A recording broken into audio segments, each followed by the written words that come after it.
મોરબીમાં કાયદો વ્યવસ્થાના ધજાગરા ઉડ્યા છે। એક પાટીદાર યુવક છે તેની હત્યા થતાં ખળભળાટ મચી જવા પામ્યો છે અને આ મામલે હવે પાટીદાર આગેવાન છે તે મેદાને આવ્યા છે। તેમણે પોલીસની કામગીરીના સામે પણ સવાલો ઊભા કર્યા છે। સાથે જે પ્રકારે આ અસામાજિક તત્વોએ હત્યાની ઘટનાને અંજામ આપ્યો છે તેને લઈને પણ તેમણે વાત કરી છે। વૈષ્ણવજન તો તેને કહીએ જે પીડ પરાઈ જાનાને રે। નમસ્કાર, આપ જોઈ રહ્યા છો નવજીવન ન્યૂઝ અને હું છું આપણી સાથે તોફિક ગાછી। મોરબીમાં કાયદો વ્યવસ્થાને લઈને પાટીદાર નેતા અને આગેવાન મનોજ પરારાએ આકરા સવાલો ઊભા કર્યા છે। મોરબીમાં કાયદો વ્યવસ્થાના ધજાગરા ઉડી રહ્યા છે, ગુંડાઓ બેફામ થઈ રહ્યા છે, હત્યાની ઘટનાને અંજામ આપી રહ્યા છે તેમ કહી તેમણે પોલીસની કામગીરીના સામે સવાલો ઊભા કર્યા છે। અને જે પ્રકારે અણિયારા ટોલ નાકા પાસે રહેલી હોટલ છે ત્યાં આ પાટીદાર યુવાન છે તેના પર જીવલેણ હુમલો થાય છે, તે મોતને ભેટે છે, તેની હત્યા થાય છે। પૈસાની લેતી દેતીનો મામલો છે અને જે પ્રકારે આ ગેંગે આ હત્યાની ઘટનાને અંજામ આપ્યો છે તેને લઈને હવે મનોજ પનારા મેદાને આવ્યા છે અને તેમણે આ મામલે આકરી પ્રતિક્રિયા આપી છે। જે રીતે મોરબીની અંદર છાસવારે હત્યાઓ થઈ રહી છે, લુખ્ખાઓ અને ગુંડાઓનો જે ત્રાસ વધી રહ્યો છે, 2 મહિનામાં 2 નિર્દોષ લોકોની હત્યા, એ માત્ર નિર્દોષ લોકોની હત્યા નથી, 2 પરિવારોની હત્યા છે અને એની સાથે સાથે આ તંત્રની હત્યા છે એવું મારું સ્પષ્ટ માનવું છે।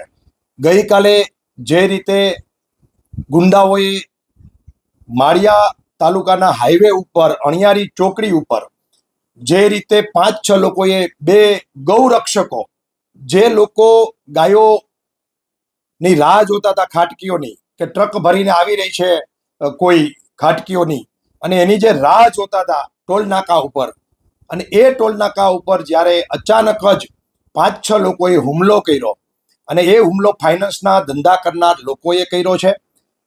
હોથલ ફાઇનાન્સ, શિવમ જેનું નામ છે, એનો મોરબીમાં કાળો કેર છે। 6 મહિના પહેલા ફાયરિંગનો ગુનો એક નોંધાણો હતો, પરંતુ તંત્રએ ધાક પીછોડા કરીને આ બધી જ ઘટનાઓ પાછળ મોરબી પોલીસ તંત્ર જવાબદાર છે। 6-8 મહિના પહેલા જ્યારે ફાયરિંગનો બનાવ બન્યો ત્યારે ઢાક પીછોડા કરીને મિસફાયરિંગમાં ખપાવી દીધો। ત્યાર પછી અનેક વ્યાજખોરોની અરજીઓ આની વિરુદ્ધ થયેલી છે, અનેક નિર્દોષ યુવાનોએ આ બાબતની અરજીઓ પોલીસ સ્ટેશનમાં આપેલી છે। સાથે સાથે એક પરિવારે તો આના વિરુદ્ધ વ્યાજખોરીની ફરિયાદ પણ કરેલી છે। એ સિવાય હમણાં એક દલિત પરિવાર ઉપર પણ એમને હત્યાનો હુમલો કરેલો હતો વિશીપરામાં। એ સિવાય અનેક હુમલાઓ એ કરે છે। એ કોઈ પણ ફોન કરીને કહે છે કે મારા વ્યાજના પૈસા આપી દેજે। એ 10%, 20%, 25%, 50% સુધીની વ્યાજખોરીનો ધંધો કરે છે। જો પૈસા ના આપે એટલે એને સીધું જ કે તારા પીછવાડા ઉપર અમે સીધી છરી મારશું। મને પોલીસની બીક નથી, પોલીસને મારી વિનંતી છે કે એનું આઈડી ચેક કરી લેજો। પોતે કરેલા ગુના ન્યૂઝ અને ન્યૂઝપેપરના વિડીયો પોતાના ઇન્સ્ટા અને ફેસબુક ઉપર મૂકે છે। પોલીસનો કોઈ ડર નથી, એ ખુલ્લે આમ 5-7 ગાડી કાળા કાચવાળી લઈ અને નીકળે છે। મોરબીની અંદર હોથલ ફાઇનાન્સનો કારો કેર છે, એવા સમયે કોઈ ચૂંચા બોલવા તૈયાર નથી। અને કાલે જે 2 મિત્રો ઉપર જીવલેણ હુમલો કર્યો એમાં એક યુવાનની હત્યા થઈ ગઈ છે, અનિલ કંડિયાની, અને બીજો જે યુવાન છે એ વિવેક અઘારા ઘાયલ છે।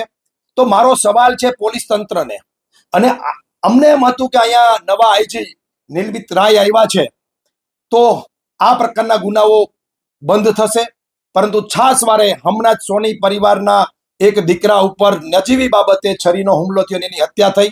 આજે પણ આ ગૌરક્ષકની હત્યા થઈ છે રાત્રે 2 વાગે। તો આ મોરબીનો ક્રાઇમ ક્યાં જઈ રહ્યો છે? મોરબીની અંદર ગુંડાગીરી મારા ધારાસભ્ય કહી રહ્યા છે કે હનુમાન દાડો એક જ દાડો। તો મારો સવાલ છે, એ બીમાર હતા, ઓપરેશન કરીને આવ્યા છે, મેં નક્કી કર્યું હતું કે કોઈ ટીકા ટિપ્પણી પર્સનલી કાંતિભાઈ અમૃતિયા પર કરવી નથી, પણ આજે કરવી પડે છે, કારણ કે માત્ર વાતો કરવાની, માત્ર લોકોને ભ્રમિત કરવાના, માત્ર ને માત્ર ફાંકા ફોજદારી કરવાની અને સત્ય જમીન ઉપર કંઈક અલગ છે। તો ધારાસભ્યને મારો સવાલ છે કે આ હત્યા તમારા ગામના યુવાનની થઈ છે। આ અનિલ કંડિયા એ તમારા ગામનો યુવાન છે। તો અમારી માંગણી છે પાટીદાર યુવા સેવા સંઘની કે મોરબીમાં કોઈ સેફ નથી, સુરક્ષિત નથી, અનેક લોકો ઉપર છરીના હુમલાઓ થઈ રહ્યા છે, હત્યાઓ થઈ રહી છે. મોરબીનો નાગરિક સુરક્ષિત નથી, બેન દીકરીઓ સુરક્ષિત નથી. તો તંત્ર શું કરી રહ્યું છે? અમારી માંગણી છે કે ધંધુકામાં જે રીતે ધર્મેશ ગમારા ભરવાડ યુવાનની હત્યા થઈ અને 24 કલાકમાં તંત્ર જે એલર્ટ થયું અને જે રીતે હર્ષભાઈ સંઘવી વાતો કરે છે, દાદાની સરકાર છે અને એક્શન લેવાના, એ જ એક્શન 24 કલાકની અંદર અહીંયા અનિલના હત્યારા અને વિવેકને જેને મર્ડર કરવાની કોશિશ કરી છે એવા યુવાનો ઉપર જે હત્યાના પ્રયાસ થયો છે અને હત્યા થઈ છે, એના એફઆઈઆર પણ થઈ ગઈ છે, 6 આરોપીઓના નામ પણ આવી ગયા છે.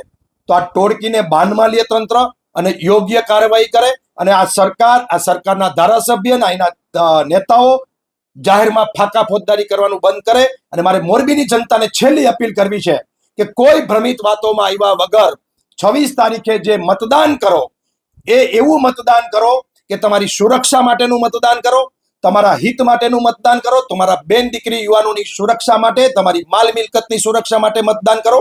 આ રાજકીય મુદ્દો નથી. આમ છતાં પણ જે રીતે મોરબીની અંદર છાસવારે હનુમાનજી મહારાજ એક જ દાદા, બીજા કોઈ દાદા નહીં, આવા સૂત્રો ચાલે છે, એના ગાલ ઉપર અને પોલીસ તંત્રના ગાલ ઉપર આ હત્યા છે ને તમાચો છે. આ હત્યા અનિલની નથી, આ હત્યા પોલીસ તંત્રની છે એવું મારું માનવું છે. આમ જે પ્રકારે પાટીદાર યુવાન છે તેની હત્યા થઈ છે, હત્યાને લઈને મનોજ પનારા હવે સવાલો ઊભા કરી રહ્યા છે. પોલીસ છે તેમની કામગીરી અને પેટ્રોલિંગને લઈને પણ હવે તે એક પછી એક સવાલો ઊભા કરવાના સામે પોલીસની કામગીરી સામે શંકા વ્યક્ત કરી રહ્યા છે. આ પ્રકારના સમાચાર માટે નવજીવન ન્યૂઝના ચેનલ સાથે જોડાયેલા રહો. નમસ્કાર.